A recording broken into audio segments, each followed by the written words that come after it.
Hello friends, सबका स्वागत है अधिकारी एजुकेशन में। और आज हम हिस्ट्री एनसीईआरटी सीरीज के तहत तीसरे लेक्चर में हैं और आज हमारा हड़प्पा सभ्यता है। तीसरा चैप्टर है 6th क्लास एनसीईआरटी हिस्ट्री का। तो चलिए हम शुरू करते हैं। और इसमें हम आज पढ़ने वाले हैं हड़प्पा सभ्यता के बारे में, हड़प्पा के बारे में, जो कि आपके किसी भी एग्ज़ाम की आप तैयारी करते हो, चाहे आप आईएएस में हो की तैयारी करना चाहते हो या तैयारी कर रहे हो, चाहे किसी भी पीसीएस में की तैयारी करते हो, जैसे बीपीएससी, यूपीपीसीएस, एमपीपीएसएस, चाहे एसएससी से करते हो, रेलवे की करते हो, तो ये एक ऐसा टॉपिक है जो सारे एग्जाम्स के लिए वीवी आई है। आप इस चैप्टर को इग्नोर नहीं कर सकते हो। देखो, इसमें हमें इम्पोर्टेंट्स लाइन को जो अंडरलाइन करूँगा, आप उससे आप नोट बना ले, नोट लिख सकते हैं। अगर नहीं भी करना चाहते तो आप इसी को वीडियो को 2-3 बार देख के उसको रिकॉल कर ले। तो चलिए फ्रेंड्स, हम शुरू करते हैं क्लास 6 की हिस्ट्री के चैप्टर 3 आरंभिक नगर। चलिए हमारे देखिए, यहाँ से हम शुरू करने वाले हड़प्पा की कहानी से। देखिए, कथा की अक्सर पुरानी इमारत अपनी कहानी बताती है। लगभग 150 साल पहले जब पंजाब में रेलवे लाइन बिछाई जा रही थी, पंजाब में रेलवे लाइन बिछाई जा रही थी, तो काम करने में जुटे इंजीनियर्स को अचानक हड़प्पा पूरा स्थल मिला जो आधुनिक पाकिस्तान में है। और उन्होंने सोचा कि यह एक ऐसा खंडर है जहां अच्छी ईंटें मिलेगी, और लगभग सोचकर वह हड़प्पा खंडरों से ईंटें उखाड़ ले गए और उन्होंने रेलवे लाइन बिछाई, जिससे कई इमारतें पूरी तरह से नष्ट हो गई। इसके बाद लगभग 80 साल पहले पुरातत्वविदों ने इस स्थल को ढूंढा और पता चला कि एक खंडर जो उपमहाद्वीप में सबसे पुराने शहरों में से एक था। चूँकि इस नगर की खोज सबसे पहले हुई थी, इसके बाद मिलने वाले तरह तरह के सभी पुरास्थलों में जो इमारतें चीज़ें मिली, उन्हें हड़प्पा सभ्यता की इमारतें कहा जाता है। और इन शहरों का निर्माण लगभग 4700 साल पूर्व हुआ था। अब अगर इसकी हम बात करते हैं, सॉरी, तो इसमें देखिए, ये हम अब नगरों का विशेषता क्या थी, ये बहुत इंपॉर्टेंट हो जाता है। ये जो है एग्जाम्स के पॉइंट ऑफ व्यू से देखिए, ये जो नगरों की विशेषता है काफ़ी ये स्पेशली आप देखिए मेंस में आपको बहुत ये सहयोग करता है। और इसके अलावा प्रीलिम्स में भी आपको ये पूछ दिया जाता है कि 4-5 दिया जाता है कि इसमें से क्या विशेषता था। और तो ये बहुत इंपॉर्टेंट। देखिए, नगरों में जो विशेषता थी क्या थी, पहला है कि वो दो से ज़्यादा, यानी कि दो से ज़्यादा हिस्सों में बटा था। बहुत वेरी वेरी इंपॉर्टेंट। नगरों में जो था, कई नगर जो था 2 से ज़्यादा हिस्सों में विभाजित किया गया था। प्रायः पश्चिमी भाग छोटा होता था लेकिन वो ऊंचाई पर होता था। पूर्वी हिस्सा बड़ा होता था लेकिन निचले इलाके में होता था। ऊंचाई वाले भाग को पुरातत्वविदों ने नगर दुर्ग का और निचले वाले हिस्सा को निचला नगर का। दोनों हिस्से जो थे 4 दीवारियों और पक्की ईंटों की बनाई गई थी। कई ईंट इतनी अच्छी पकी थी कि हजारों सालों के बाद तक उनकी दीवारें खड़ी रहीं। दीवार बनाने के लिए ईंटों की चिनाई की जाती थी और खूबसूरत मजबूत होते थे। देखिए, कुछ नगरों के जो नगर दुर्ग के थे, कुछ खास इमारतें बनाई गई थी। मिसाल के तौर पर आप मोहनजोदड़ो, देखिए ये बहुत इंपॉर्टेंट है, ये लाइन जो है, मोहनजोदड़ो में खास तालाब बनाया गया था। पुरातत्वविदों ने इसे स्नानागार कहा था। ये आपको बहुत इंपॉर्टेंट है कि अब क्वेश्चन पूछता है कि स्नानागार कहाँ से प्राप्त हुआ, तो मोहनजोदड़ो से प्राप्त हुआ था। और तालाब बनाने में जो है ईंट और प्लास्टर का प्रयोग किया गया था। उसके बाद इसमें पानी के रिसाव के लिए प्लास्टर को लिए चारकोल की इसमें जो है लगाया गया था, ताकि पानी इधर उधर रिसाव नहीं कर सके। और इसके बाद इसको खाली कर लिया जाता था। अब कालीबंगा, देखिए एक कालीबंगा शहर है, एक है कालीबंगा। और लोथल जैसे नगरों में अग्निकुंड मिले थे। देखिए ये भी इंपॉर्टेंट है। अग्निकुंड कहाँ से मिला, तो कालीबंगा और लोथल से मिला। और स्नानागार मोहनजोदड़ो से मिला है। और हड़प्पा, मोहनजोदड़ो, लोथल से बड़े बड़े भंडारगृह मिले थे। तो ये चीज़ भी आपके एग्जाम के पॉइंट ऑफ व्यू से बहुत इंपॉर्टेंट है। चलिए थोड़ा मैप के थ्रू देखिए, कहाँ से मिला था। देखिए ये हमारा मैप है, और ये देखिए मोहनजोदड़ो यहाँ है। ये मोहनजोदड़ो आप देख रहे हैं, ये मोहनजोदड़ो हो गया, ये सोतकाको हो गया, ये चहंद्रो हो गया, ये धौलावीरा। देखिए गुजरात में धौलावीरा, ये अपना गुजरात वाला भाग है। धौलावीरा सूत्रकोदा है, कालीबंगा, राखीगढ़ी, हड़प्पा, ये सब सारे हमारे जो हड़प्पा स्थल हैं। तो चलिए हम आज आगे बढ़ते हैं। ये देखिए, ये जो स्नानागार मिला है, ये देखिए स्नानागार, ये देखिए स्नानागार में ये सीढ़ी है, ये जो देख रहे हैं आप, ये सीढ़ी है उतरने के लिए। आप ये देख लीजिए, ये जो है आपका सीढ़ी है, ये जो देख ले, ये भाग हमारा सीढ़ी है उतरने के लिए। ये इधर वाला भाग भी हमारा सीढ़ी है। और इसमें ना उतरते थे, देखिए नीचे जो है ना सीमेंट के चारकोल लगा दिया जाता था ताकि पानी क्रॉस ना करे। तो ये था। अब हम इसमें देखिए, अब हम बात करते हैं भवन, सड़क और नाले के बारे में। भवन, सड़क, नाली, ये इससे भी बहुत बार क्वेश्चन पूछे जाते। देखिए यहाँ के जो भवन होते थे ना आमतौर पर या 2 मंजिला होता था। आज लोग हम लोग बनाते हैं 2 मंजिला बनाते हैं, 2 मंजिला होता था। और घर के आंगन के चारों ओर कमरे बनाए जाते थे। अधिकांश घरों में अलग अलग स्नानागार पाए जाते थे। कुछ घरों में कुएं भी पाए गए। तो हड़प्पा के कुछ घरों से कुएं भी प्राप्त हुए। कई नगरों में ढके हुए नाले, देखिए नाले जो होते थे ढके हुए होते थे और इसे सावधानी से सीधी लाइन में बिछाया जाता था और हर नाली में हल्की ढलान होती थी ताकि पानी आसानी से बह सके। अक्सर घरों में नालियों की सड़कों की नालियों से जोड़ दिया जाता था और बाद में नाले में मिल जाती थी। नालों के ढके होने के कारण इनमें जगह जगह मेन होल बनाए जाते थे। याद रखिएगा, हमको जगह जगह मेन होल बनाए जाते थे और इसके जरिए उसकी देखभाल सफाई की जाती थी। अब ये देखिए, ये जो मेन होल बनाए जाते थे आधुनिक निर्माण की पद्धति है। अभी भी आप देखिएगा कि सड़कों के किनारे, सड़कों के बीच में भी होते हैं कि मेन होल बनाए रहते हैं। शहरों वगैरह में देखिएगा कि गोल ढक्कन से ढका रहता है, कभी कभी खुला रहता है, उसमें पानी भर जाता है। देखिए ये जो है ना हमारा, ये देखिए ये नाला है, ये हमारा जो देखिए हड़प्पा सभ्यता की नाला है और इसको देखिए ढका गया है। और इसी के नीचे आप देखिएगा, इसी के नीचे ये मेन हॉल। इस तरह का अभी भी आप शहरों में रहते होंगे तो देखते होंगे इस तरह से मेन हॉल होते हैं जो ढके होते हैं ढक्कन से। तो इसमें अब हम नगरीय जीवन की बात करते हैं। देखिए नगरीय जीवन ये भी बहुत इंपॉर्टेंट है एग्ज़ाम के पॉइंट ऑफ व्यू। ये चैप्टर का ना कि ये चैप्टर आप एग्ज़ाम के लिए मानिए कि टॉनिक है। ये हर एग्ज़ाम्स में जो है ना इससे पूछता है, चाहे आप आईएएस दे रहे हों, बीपीएससी दे रहे हों, चाहे आप एसएससी की तैयारी कर रहे हो, रेलवे की तैयारी कर रहे हो, मतलब कि हड़प्पा सभ्यता मानिए कि हर एग्ज़ाम्स के लिए उससे क्वेश्चन आना ही है। देखिए हड़प्पा सभ्यता जो है, हड़प्पा सभ्यता की अब हम नगरीय जीवन की बात करते हैं। नगरीय जीवन की बात करते हैं, कहता हड़प्पा के नगर में बड़ी हलचल रहती थी। यहाँ पर लोग जो ऐसे लोग रहते थे जो, अभी देखिए एक गांव था निचला सर, ये उचले नगर की बात करते थे। यहाँ ऐसे लोग रहते थे जो खास इमारतें बनाते थे, मतलब कारीगर टाइप के लोग होते थे। और यहाँ शासक वर्ग रहते थे। यहाँ कौन रहते थे, इसका अलग शासक वर्ग रहते थे। संभवतः ये शासक लोग भेजकर दूर दूर से बहुमूल्य पत्थर मंगाए जाते थे और शासक शायद लोग खूबसूरत मन के सोने चांदी के आभूषण, कीमती चीज़ों को पास रखते थे। सोने चांदी के आभूषण बनाए जाते थे। और यहाँ इस नगरों में लिपिक, एक बार एग्जाम से पूछ जाता कि लिपिक कहाँ रहते थे, तो नगरों में रहते थे और जो मुहरों लिखते थे। इसके अलावा आप देखिएगा अब ये इसके अलावा नगरों में शिल्पकार स्त्री पुरुष रहते थे। अपने घरों में या किसी उद्योग धंधे में चीज़ें बनाते थे। लोग अपनी यात्राएं भी करते थे। यहाँ लोग वस्तुएं की भी इस्तेमाल करते थे। इसके बाद आप देखिएगा, ये देखिए ये मुहर पर, ये जो है हमारा, ये मुहर, ये हमारा जो है, ये हमारा मुहर, ये जो है ना मुहर है। देखिए किस तरह से खूबसूरत मुहर बनाया जाता था।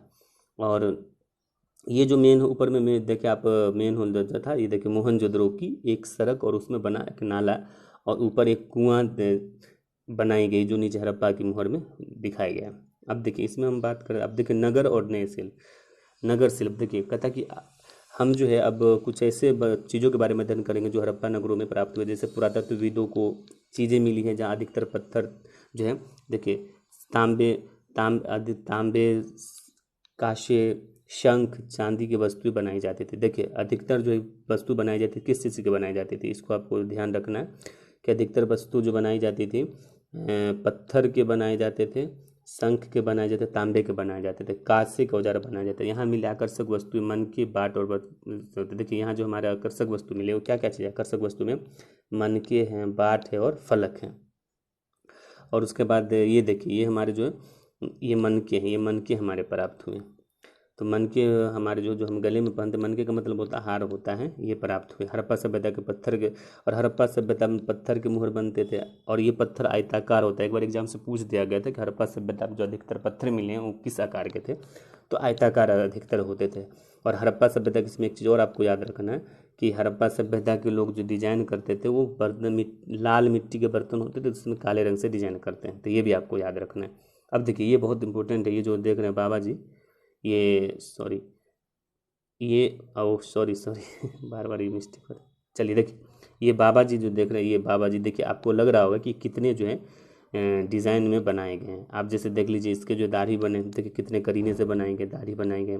उसके बाद जो है इसके जो है क्या कहते हैं, ये देखिए डिज़ाइन, ये तिपतिया, ये तिपतिया सब चीज़ बनाएंगे, तिपतिया बनाएंगे। तो ये भी आपके लिए देखना। अब ये देखिए कहता है कि मेहरगढ़ के, अब इसमें आपको ये चीज़ याद रखना है कि 700 साल, 7000 साल पहले जो है मेहरगढ़ से, कहाँ से, आपको मेहरगढ़ से याद रखिएगा, मेहरगढ़ के पास से कपास की खेती का साक्ष्य मिला। तो ये भी आपको वीवीआई है ये सेंटेंस भी, कि आपको कपास का जो मेहरगढ़ से कपास की खेती का साक्ष्य मिला है। और मोहनजोदड़ो से जो है क्या कहते हैं, मोहनजोदड़ो से देखिएगा, मोहनजोदड़ो से कपड़े के टुकड़ों पर चांदी के एक फूलदान से ढक्कन तथा कुछ तांबे के वस्तु चिपके, मतलब कपड़े के टुकड़े मिले, चांदी के वस्तु चिपके, और मिट्टी के फेंस का तकलिया, सूत की कताई के संकेत मिलते। तो ये आप जो है ये देखिए बहुत इंपॉर्टेंट ही है।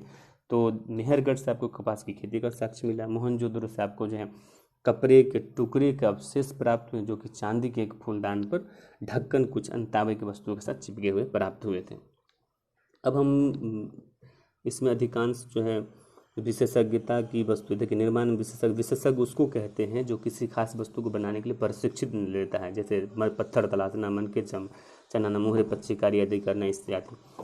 तो इसको विशेषज्ञ कहते हैं। हर व्यक्ति विशेषज्ञ नहीं हो सकता। हमें यह पता नहीं कि क्या सिर्फ पुरुष ऐसे काम करते थे या इसमें महिलाएं भी करती थी, इसकी जानकारी क्लियर नहीं मिलता। देखिए फेंस क्या होता है, फेंस देखिए फेंस क्या होता है फ्रेंड्स की, फेंस जो है ना, फेंस जैसे हम लोग पत्थर और शंख की जो है, पत्थर और शंख की हम जो वस्तुएं बनाते थे, लेकिन फेंस जो होता था, फेंस क्या होता था, कृत्रिम रूप से तैयार किया जाता था। फेंस जो हमारा जो था वो कृत्रिम रूप से तैयार किया जाता था और उसके बाद उस वस्तु को चढ़ाई करके उसको बनाया। इससे में हम फेन से मन के बनाते थे, चूड़ियाँ बनाते थे, बाल, छोटे छोटे बर्तन आदि बनाते थे। अब देखिए कच्चे माल किसको कहते हैं, कच्चे माल वो होता है जो प्राकृतिक रूप से हमें मिलते हैं और जिसका उपयोग करके कोई हम अन्य सामग्री बनाते हैं।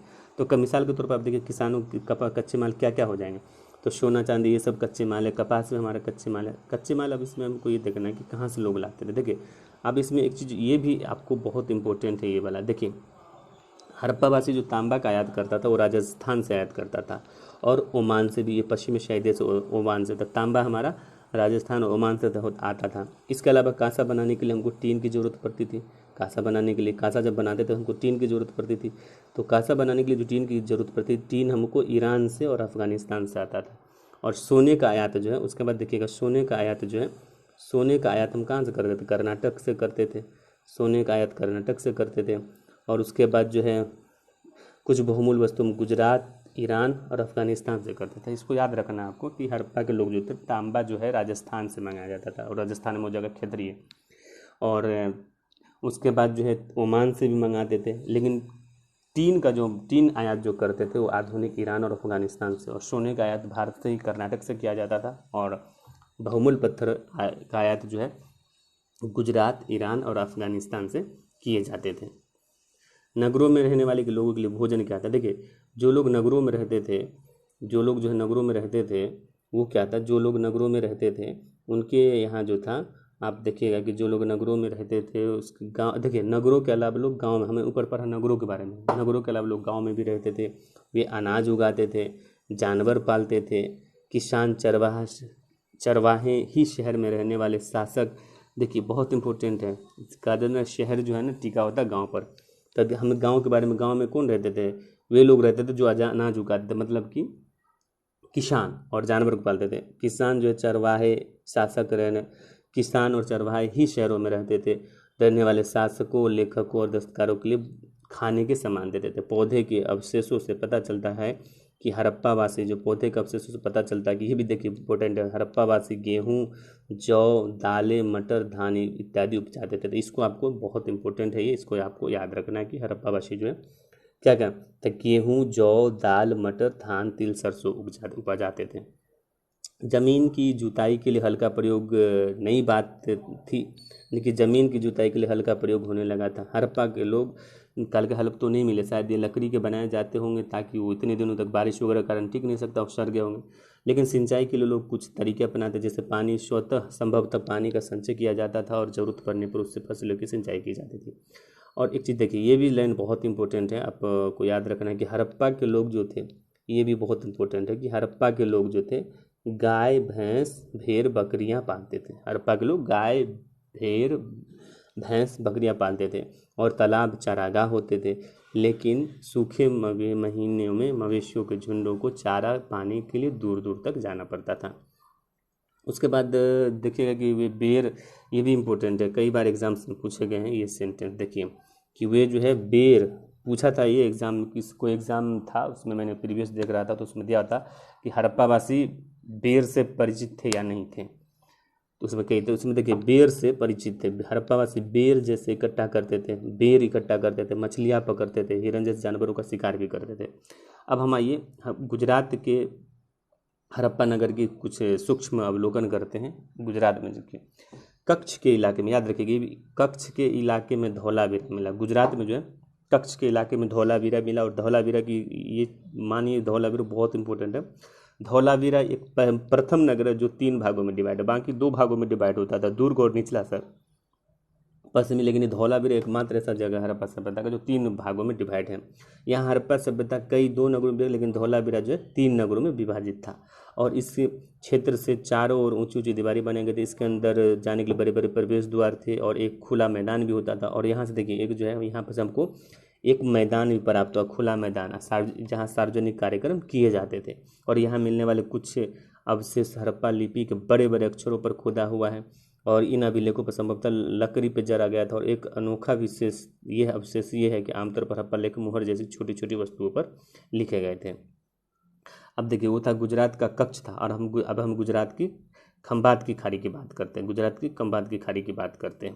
तो देखिए गुजरात की खंबात की खाड़ी की बात जब हम करते हैं तो देखिए खंबात की खाड़ी, यहाँ से मिलने वाले उपनदी के किनारे बसा एक लोथल नगर मिला। ये एक संभवतः लोथल नगर मिला। यहाँ कीमती पत्थर और कच्चे माल आसानी से मिल जाते थे। यहाँ पत्थर शंख धातुओं की बनाई चीज़ें की बहुत महत्वपूर्ण केंद्र था।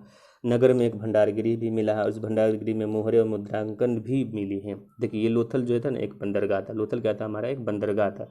यहाँ बड़ा तालाब मिला है, बंदरगाह मिला, जहाँ समुद्र के रास्ते आने वाले नाव यहाँ रुकती थी। संभवतः यहाँ पर माल चढ़ाया उतारा जाता था। ये देखिए ये तालाब है। अब यहाँ पर अब देखिए कि मन के बनाने का काम भी होता था। तब कहाँ से मन के बनाने का काम होता था, लोथल पे मन के बनाने का काम भी होता था। यहाँ से पत्थर के टुकड़े, अध बने मन के बनाने का उपकरण, औजार मन के भी यहाँ पर मिले हैं। कहाँ से, हम लोथल से मिला। अब देखिए सभ्यता के अंत की बात भी कही जाती है कि हड़प्पा सभ्यता का अंत कैसे हुआ, क्योंकि वर्तमान समय में तब खंडर ही खंडर बचा हुआ है, जो पाकिस्तान के क्षेत्र में है, भारत के क्षेत्र में है। भारत में आप गुजरात में भी देख सकते हैं, हरियाणा में भी देख सकते हैं, पंजाब में भी देख सकते हैं। तो देखिए लगभग 4900 साल पहले जो है बड़ा बदलाव आया। अचानक लोग इन नगरों को छोड़ दिए। लेखन मुहर बाटों का प्रयोग बंद हो गया। दूर दूर तक कच्चे मालों का आयात काफ़ी कम हो गया था। मोहनजोदड़ो में सड़कों पर कचरे ढेर बनने लगे। जल निकास प्रणाली नष्ट हो गई थी। सड़कों पर झुग्गीनुमा घर बनाए जाने लगे। ये सब क्यों हुआ कुछ पता नहीं। कुछ विद्वानों का कहना है कि नदियाँ सूख गई, किसी का कहना है कि जंगलों का विनाश हो गया, किसी का कहना है कि ईंट की मकानें जो हैं ईंधन की रूप में जरूरत पड़ने लगा। इसके अलावा मवेशियों के बड़े बड़े झुंड, चारागाह, घास वाले मैदान समाप्त हो गए। कुछ इलाकों में बाढ़ आ गई। तो देखिए इसके नष्ट होने के लिए बहुत बातें बोली जाती हैं, लेकिन जो सबसे मान है वो जो है बाढ़ माना जाता है। सबसे मान जो है इसके कारण बाढ़ माना जाता था कि बाढ़ आया